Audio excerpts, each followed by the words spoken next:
View proxy was one of the methods to consume the HANA models from ABAP layer.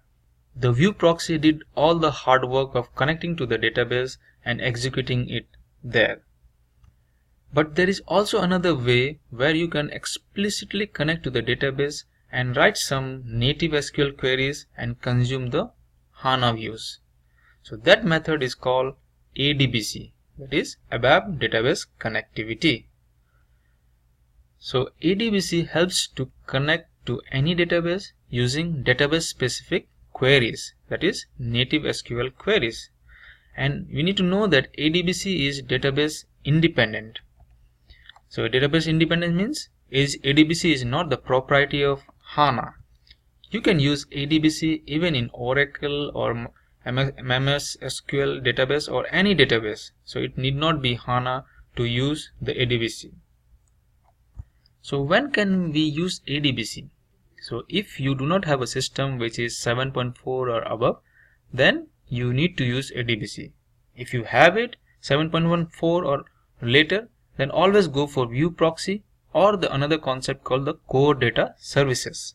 So you must have heard CDS views, right? So those also behave like view proxy and it also helps us to consume the data models directly in the application layer.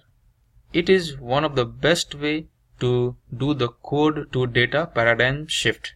So we are not covering CDS in this course, but we are working on a separate course on core data services where we would teach you A to Z about core data services. So please stay tuned.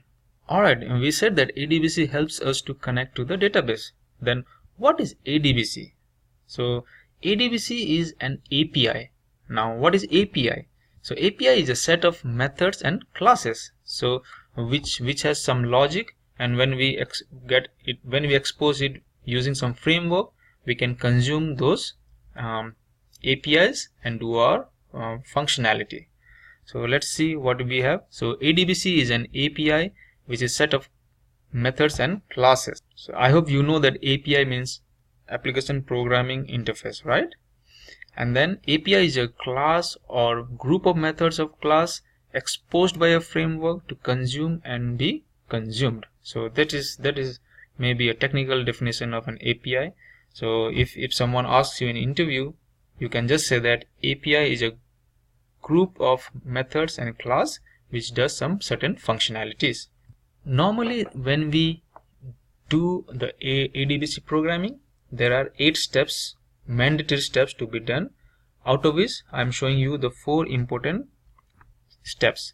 First one is to establish the connection, then write or fire the queries, and then point to the internal table where the data would come and reside. That is done by set param_tab, and then trigger the query to fetch rest of the data, that is next_package. So this, you have to remember this CL_SQL_ statement, this is one. Then this create_ statement, this is for the query. Set_param_tab, this is for data in the table, and then next_package. So these are 4 steps, but there are 8 mandatory steps which we, not mandatory, 8 important steps which we always perform while doing ADBC programming, which we will see in the next slide.